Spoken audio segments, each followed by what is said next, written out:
High guard, by guard。這一句網友在我評論區留下的段子，成為了巔峰守衛這款遊戲現狀的最真實的寫照。因為很多玩家真的就是上去玩了一下，然後就卸載遊戲了。這款備受爭議的 TGA 壓軸遊戲，自公布之初就引起了全網的群嘲。那個公式化到不行的預告片，更是讓網友給他冠上了新名特工 2.0 的頭銜。很多人都預測這款遊戲發售即爆死，可是把它放在 TGA 壓軸的 Geoff 在遊戲發售之前還信誓旦旦地說，玩家在玩到這款遊戲之後就會跑去和他道歉。那麼結果如何呢？游戲在本周一剛剛發售的時候，在線人數一度衝上了9萬7，可以說是一个還不錯的成績。但是還不到24個小時，玩家的數量就跑掉了將近90%。Steam 上玩家的評價也一直很穩定的保持在多半差評的這個區間，可以說是史詩級的失敗了。然而就在這個時候，和玩家的反應截然不同的是，各大傳統遊戲媒體和某些遊戲開發者卻在積極的維護這款遊戲，並且還聲稱玩家們對於這款遊戲的批評是有毒的 cancel culture 抵制文化。這不僅證明了這些拿錢辦事兒的遊戲媒體吃相有多麼的難看，更反映出這個行業的某些從業人員是如此的脫離群眾。所以今天的這期節目，我想聊聊我在玩了一段時間之後對於巔峰守衛這款遊戲的看法，以及為什麼現在的遊戲玩家會如此樂見這款遊戲的失敗。大家好，歡迎來到頻道，我是老九。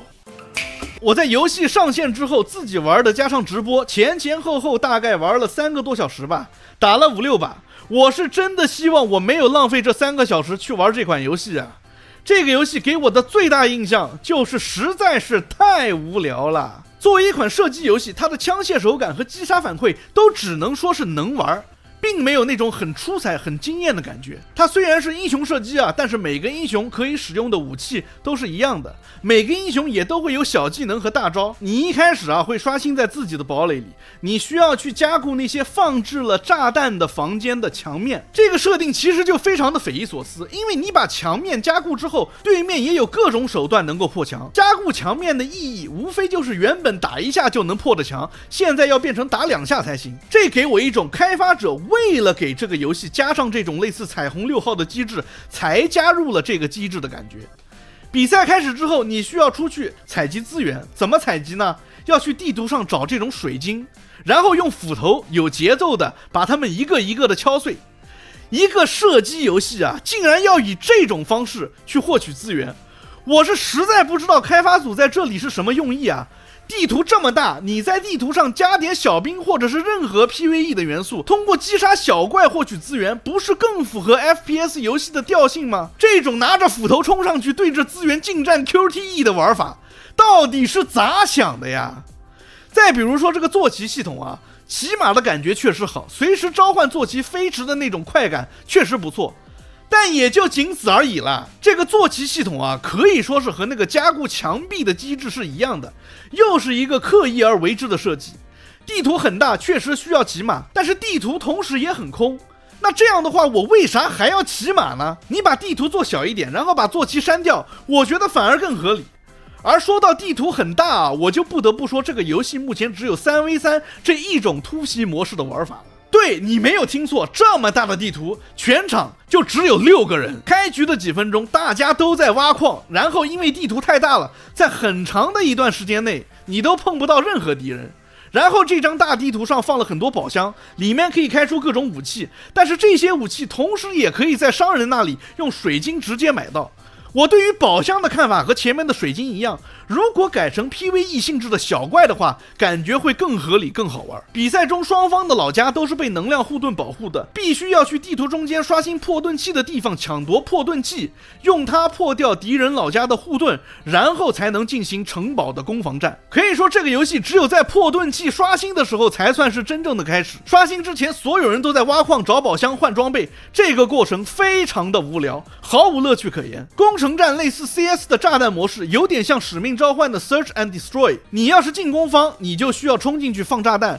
如果你是防守方，則需要阻止進攻方進來放炸彈，或者是在炸彈放下之後，在限定時間內把炸彈給拆掉。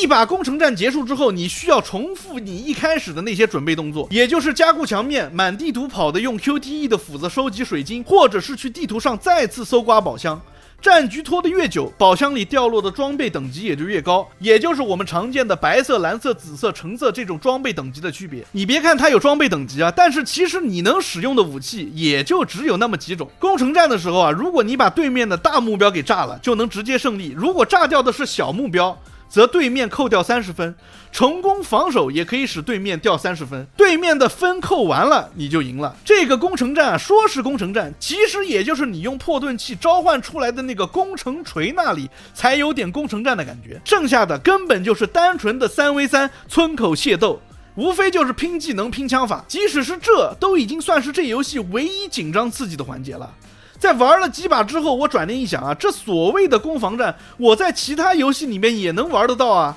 而且其他游戲還不用我累死累活的去採集資源，不用我去做那些毫无意義的前期準備。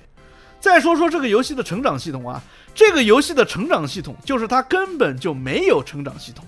你的遊戲賬號沒有等級，你的英雄沒有等級，也無法獲取任何經驗，你能得到的唯一獎勵就是2種貨幣。一種紫色貨幣，本質上就是戰鬥通行證的經驗，然後就是這個銀幣。這個銀幣呢，是你唯一可以在遊戲中靠玩遊戲獲得的貨幣。你可以通過比賽的輸贏和完成現實任務，也就是類似老生常談的那種日常周長任務來完成。這個銀幣可以買的有什麼呢？你可以買到定期刷新的各種人物的皮膚、槍械皮膚或者是裝飾品。這個周期如果不買，等刷新了，那這一批貨可能就没了。有經驗的玩家一眼就能看得出來，這個不就是為了讓你一直上線，保持在線時長才設計出来的 FOMO 機制嗎？我玩了3個小時啊，做了1個任務才收集到2000銀幣，想要收集這個周期的全部裝備需要2萬銀幣，也就等於是3乘以10，需要30個小時。每周上班也才40個小時啊，這都快趕上班了。除了這2種貨幣，還有第3種貨幣，也就是只能花錢買的氪金貨幣，它的作用就是用來買皮膚的。看了一下啊，最貴的包括坐骑皮膚在内的套裝要價1800個巔峰幣，我算了一下，大概就是26澳幣。看到這裡啊，我甚至覺得遊戲裡加入坐騎的原因，就是為了能夠有坐騎這個氪金點而已。總體上玩下來，我的感覺就是這個遊戲是各種遊戲的大雜烩，它確實想要通過這種方式來創新，但是執行之後的最終結果卻是非常的糟糕的。給我的感覺更像是在玩一款遊戲的阿爾法測試，讓人食之無味，特別的平淡。當我退出遊戲之後，第2天根本沒有那種想要重新回到遊戏中遊玩的那種衝動。然而就是這麼一款如此平淡的遊戲，卻成為了遊戲行業的照妖鏡。巔峰守衛在 TGA 公布之後，遊戲的開發工作室 Wildlight 一度保持了很久的靜默。當時由於臨近發售都沒幾天了，再不做宣傳真的就沒有機會了。我還以為他們的這種靜默是為了勾起玩家的好奇心而採用的一種 marketing 的手段。這種通過沉默來給遊戲做宣傳的方式其實很高明，但是它有一個前提，那就是這個遊戲得真的好玩。最後我發現我還是高估了他们市場部的營銷人員，因為遊戲最後臨近發售的幾天時間裡，突然出現了大量歐美的自媒體說自己參加了巔峰守衛的提前試玩會，對這個遊戲各種吹噓，什麼我對於這款遊戲的發售非常興奮，什麼大伙聽我說巔峰守衛很好玩，更有甚者甚至發出自從試完之後，我的腦子就一直在想着這款遊戲，根本停不下來。遊戲要是推遲了，我會爆炸的這種逆天的言論。這還只是第一波啊！遊戲發售之後，傳統遊戲媒體又開始了第2波的宣傳攻勢。Polygon 說，巔峰守衛沒有發售級 BOSS， 在玩了4個小時之後，我完全相信它就是這些年來最好玩的射擊遊戲之一，它將會開啟一個新的射擊遊戲類別。臭名昭著的 The Gamer 發文評論道，還記得 TGA 的壓軸遊戲巔峰守衛嗎？這款射擊遊戲根本沒有對手，千萬不要錯過。他確實沒有對手啊，現在在遊戲裡都搜不到人了。PC Gamer 則說道，不要聽網上的那些言論，巔峰守衛真的很好玩。值得注意的是啊，這位來自 PC Gamer 名叫 Morgan Park 的遊戲記者，在新名特工發售的時候還發過一篇類似的文章，名叫我這週玩了7個小時的新名特工，根本停不下來，現在只想回去接着玩。我靠，你這是把玩家當傻子嗎？真的是同樣的配方，同樣的味道，上一款遊戲剛撲街，這一款又來了，真當玩家沒有記憶力是吧？這些媒體如此賣力的吹捧，讓人不禁懷疑他們到底收了多少好處費。而這種明目张膽的掐烂飯的行為，也徹底的暴露了傳統遊戲媒體的公信力已經蕩然無存。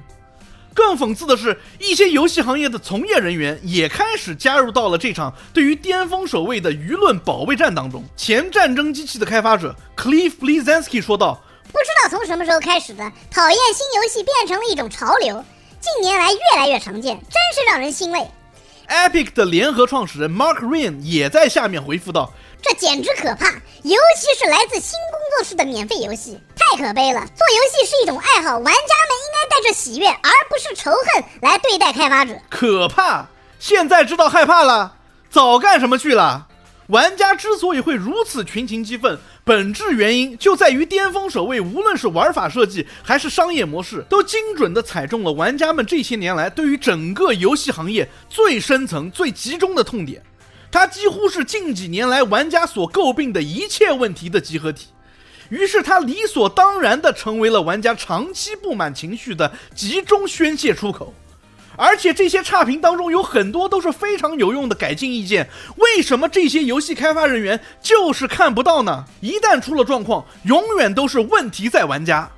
拜託你搞清楚，你作為商家，是你求着消費者在你身上花錢，消費者沒有義務去理解你的開發過程有多麼的艱難。你做的遊戲是你的心血，我手上的現金同樣也不是大風刮來的。想讓我尊重你，請你先尊重我。就我個人而言，我是真心的希望巔峰守衛這款服務性遊戲能夠徹底的失敗，讓那些投資人和開發者看看，不要再做服務型遊戲的春秋大夢了，多做一些真正受到玩家青睞的遊戲類型吧。服務型游戲真的已經過度的飽和了。至於那些說什麼很多評論都沒有玩幾個小時就來評論的這種言論，真的你不用把整份答辯都吃完才判斷說你吃的是答辯，有的時候聞一聞甚至嘗一下，你就會敬而遠之了。說到這裡，我就不得不提 Geoff 了。前幾天的新聞已經證實了我之前的猜想，那就是巔峰守衛被放在 TGA 壓軸的位置，確實是 Geoff 自己的安排。而且據說這款遊戲原本計劃是不做任何宣傳，直接 Shadow Drop 的。但是 Geoff 在試完後覺得這款遊戲很棒，主動建議 Wildlight 做一個預告片，並且給了壓軸的位置。從現在的情況來看，我是真的看不出來 Geoff 是真心的覺得這個遊戲好玩，還是單純為了制造爭議去給 TGA 引流的。但是不管他的動機如何，有一點是肯定的，那就是 Shadow Drop 想要成功，遊戲本身的質量必須過硬。就巔峰守衛目前的質量來看，不管他有沒有在 TGA 上做宣傳，還是選擇直接 Shadow Drop， 他的命運都不會有任何的改變，因為這個遊戲本身只有3個字，那就是不好玩。在我看來，這款遊戲最穩妥的方法是先進行 beta 測試，根據反饋進行改進，然後再正式上線。我是真的很好奇啊，這些開發者到底是哪裡來的自信，想要直接 Shadow Drop 的？是不是類似 Geoff 這樣提前玩到的業內人士的好評太多了，才給了他們這樣的勇氣呢？從這裡你就能看出，很多這些遊戲開發者其實已經脫離群眾，脫離遊戲玩家了。他們根本不知道到底什麼樣的遊戲才是好玩的遊戲，也根本接收不到有用的反馈，整天生活在自己完美的泡泡當中，直到遊戲發售的時候，這個泡泡才會被無情的刺破。新名特工是這樣，巔峰守衛也不過如此。Later， 巔峰守衛的失敗並不是個例，也絕對不會是最後一個。索尼邦吉即將推出的馬拉松也同樣被玩家戲稱為新名特工 2.0， 同樣被玩家詬病。為什麼？因為他走的還是同樣的一條老路，又是一款服務型遊戲。而且馬拉松這個遊戲啊，不僅被爆出美術抄襲，它甚至還要收你40美元的門票。玩家們早就看透了服務型遊戲的套路了。對於工作室來說，服務型遊戲本質上就是一場豪賭，賭贏了一吃幾年，賭輸了呢，投資人的錢沒了，開發者的工作丟了，工作室也解散了，而玩家呢，不僅浪費了時間，還浪費了大把的金錢。當這些遊戲媒體和從業者指責玩家的批評是有毒的 cancel culture， 是不正當的 review bombing 的時候，他們根本就没有意識到，這其實就是民意。玩家們用腳投票，用差評發聲，不是因為我們有毒，而是因為我們終於醒悟了，不想再當冤大頭了。我們不想再把自己寶貴的時間和金錢投入到又一個注定會被拋棄的服務型遊戲裡了。遊戲行業需要的不是更多流水線生產的服務型遊戲，不是更多精心包裝的下一個爆款，而是真正好玩、真正懂得尊重玩家的作品。巔峰守衛的失敗給整個行業敲響了警鐘。玩家不傻，我們知道自己想要的是什麼，也知道自己不想要的是什么。那些還在做着服務型遊戲春夢的工作室，早就該醒醒了。Anyways， 歡迎收看九頻道，感謝大家的陪伴。如果你也有對巔峰守衛無聊的看法，歡迎在評論區分享，同時也別忘了訂閱、關注、點讚、收藏。我們下期見 ，peace。這特好 I don't give a damn。我天，我覺得我是幫你省了100萬，天哪，特好特好，你看你自己看。